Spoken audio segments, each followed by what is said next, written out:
Iya, kalau yang kita lihat di sebelah di video insert ini adalah orang menyebutnya Candi Bajang Ratu. Padahal sebenarnya bukan Candi Bajang Ratu ya, tetapi itu adalah Gapura Bajang Ratu. Nah, oke, ada dua kalimat yang kurang tepat tapi ya sudah salah kaprah gitu ya.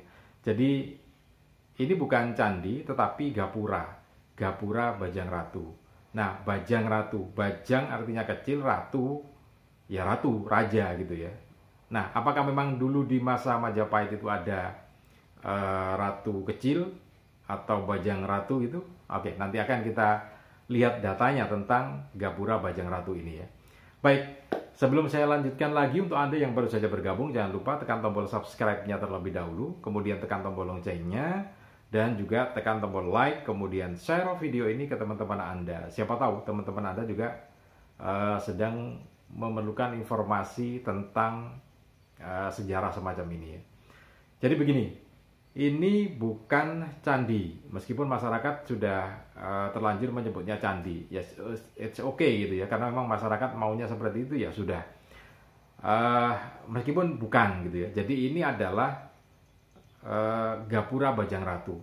Jadi seperti yang disampaikan oleh Balai Kebudayaan Jawa Timur bahwa ini merupakan gapura dari 3 gapura. Jadi ini sebenarnya wilayahnya cukup luas dan denah dari sebuah pendarmaan itu biasanya bertingkat ya. Ada tingkatan, yaitu yang pertama, kemudian tingkat madya, dan tingkat yang paling atas. Nah, dari tingkatan yang 1, kedua, ketiga itu kalau memasuki wilayah itu maka ada gapuranya. Nah, satu diantaranya ini adalah Gapura Bajang Ratu ini sendiri. Jadi ada tingkatan-tingkatannya. Nah, yang paling tinggi adalah yang paling suci. Artinya, ini wilayahnya memang cukup luas. Nah, sementara yang berhasil ditemukan ini adalah satu diantaranya saja dari 3 gapura. Bentuknya padu raksa. Jadi padu raksa itu atasnya, atapnya itu menjadi satu ya. Ada beberapa kondisi yang hampir sama semacam ini. Seperti yang ada di Ngoro. Itu juga sama, kondisinya semacam ini. Jadi padu raksa gitu ya. Bagian atapnya itu menyatu jadi satu semacam ini. Oke, itu kalau kita lihat dari bentuknya ya. Kemudian di situ juga ada di sebelah kanan kirinya itu ada relief Ramayana. Jadi relief Ramayana itu bercerita tentang Ramasinta. Memang ini cuplikannya saja. Jadi di sebelah kanan itu di gapuranya agak sebelah kanan itu ada relief Jatayu yang bertarung dengan Rahwana. Singkat cerita itu adalah ketika Dewi Sinta diculik oleh Rahwana dari kerajaan Alengka. Kerajaan Alengka itu sekarang Sri Lanka itu ya. Nah, kerajaan Alengka itu kemudian dibawa terbang menggunakan Vimana. Nah, kendaraan dewa ya. Nah, ketika Dewi Sinta dibawa terbang oleh Rahwana itu berteriak minta tolong, kemudian kedengaran oleh Garuda Jatayu itu. Nah, karena tahu ada permintaan tolong semacam itu, akhirnya Rahwana ini dihadang oleh Jatayu, kemudian terjadi pertarungan ya. Jadi pertarungan hebat, tapi akhirnya Jatayu kalah. Jadi bulu-bulunya dicabutin oleh Rahwana. Kalau dalam Sendratari Ramayana ceritanya semacam itu ya, dicabutin kemudian jatuh ke bumi, dan itulah yang menjadi petunjuk awal untuk Sri Rama dan Laksmana mencari Dewi Sinta, sehingga diketahui bahwa Dewi Sinta sudah diculik oleh Rahwana. Kerajaannya adalah Alengka, yaitu Sri Lanka itu ya. Nah, Sri Lanka sekarang itu, makanya kalau dari India itu nyebrang lewat lautan menuju Sri Lanka, itu yang menjadi jalurnya. Nah, oke, itu reliefnya Ramayana. Kemudian juga ada relief yang cerita tentang ini Banyuwangi ya. Jadi Sri Tanjung ada, panjang nanti ceritanya. Kita akan bahas dalam video yang lainnya. Oke. Nah, jadi ini adalah Candi Bajang Ratu. Orang menyebutnya seperti itu, atau Gapura Bajang Ratu. Nah, kenapa dinamakan Gapura Bajang Ratu? Ya karena ini merupakan tempat pendarmaan untuk Baginda Prabu Jayanegara. Baginda Prabu Jayanegara itu adalah Raja Majapahit yang kedua, menggantikan ayahanda beliau yaitu Raden Wijaya, sekaligus pendiri kerajaan Majapahit ya. Dia Sanggrama Wijaya atau Raden Wijaya. Nah, ini masih muda belia karena Jayanegara itu lahir sekitar 1292 sampai 1294 ya, sekitar itu. Karena Majapahit berdiri itu ya mulai 1292 itu ya. Jadi berdiri, kemudian pada tahun 1309 ini Raden Wijaya wafat digantikan oleh Jayanegara. Jadi usianya praktis masih berapa? 10 tahun ya. Kalau dari 1294 ke 1304, 10 tahun ditambah lagi 9 ya, sekitar 16-an gitu ya. Jadi memang masih muda, sangat muda belia. Jadi makanya dinamakan Bajang Ratu. Nah, masih sangat muda, belum punya istri juga, belum punya keturunan, kemudian meninggal dunia pada masa pemerintahannya ya, sehingga kemudian ini menjadi raja kecil atau ratu kecil atau Bajang Ratu gitu ya. Makanya tempat pendermaannya di sini yaitu di wilayah Desa Temon, namanya Gapura Bajang Ratu atau Candi Bajang Ratu.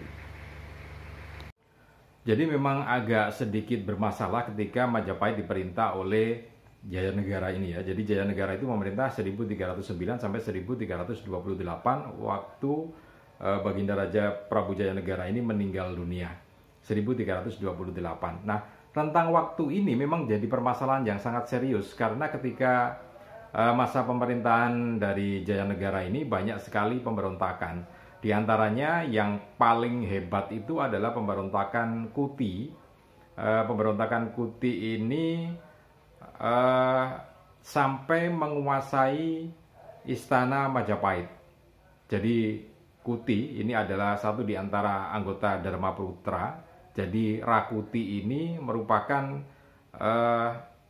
pembantu dari Baginda Raja Raden Wijaya, ayahanda dari Prabu Jayanegara ini pada waktu memerintah, pada waktu mendirikan kerajaan Majapahit itu.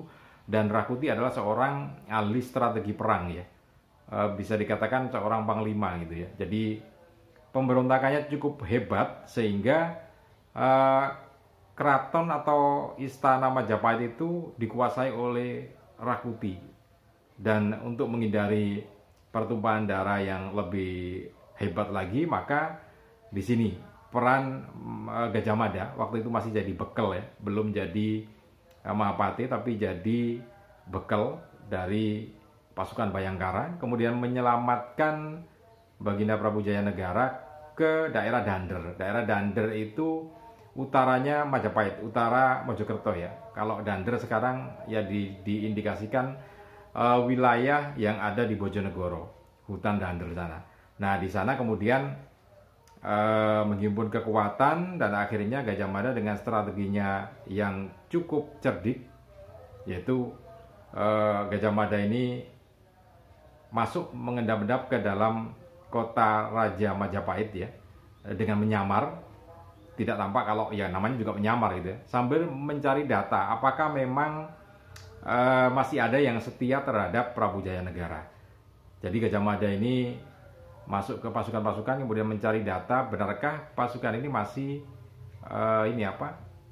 masih mendukung dari Prabu Jayanegara, dengan mengatakan bahwa Jayanegara sudah tidak ada gitu. Apakah mereka masih tetap setia sama Majapahit? Ternyata mereka masih tetap setia kepada Majapahit. Nah, kemudian dibongkar datanya bahwa Prabu Jayanegara masih hidup, masih disembunyikan.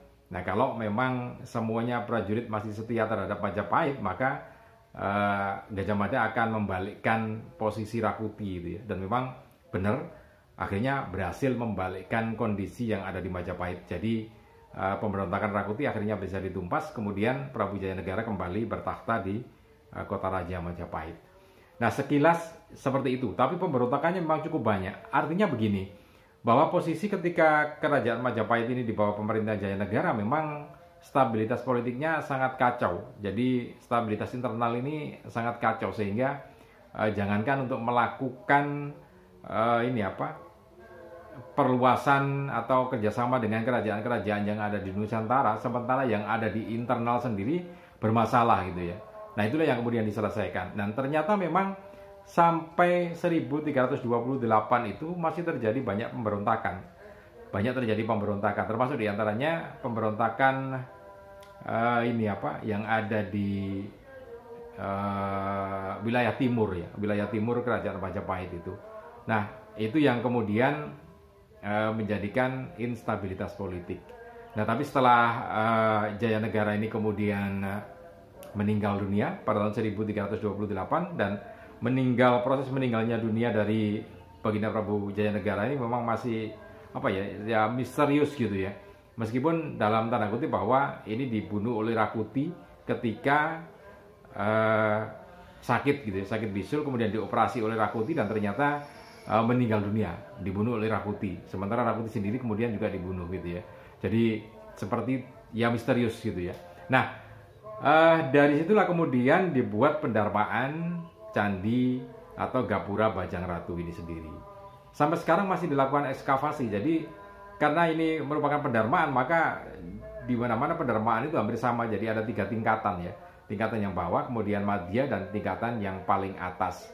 Nah ini dilakukan ekskavasi dan memang ditemukan pagar yang cukup lebar di sebelah kanan dan sebelah kiri Gapura Bajang Ratu ini. Jadi menyambung ya, menyambung. Nah cukup luas juga. Jadi bentuknya persegi panjang gitu, tapi memang batu batanya terpendam di dalam tanah ya, terpendam di dalam tanah. Dan ini masih terus dilakukan ekskavasi. Nah ini merupakan satu di antara bukti kejayaan Majapahit.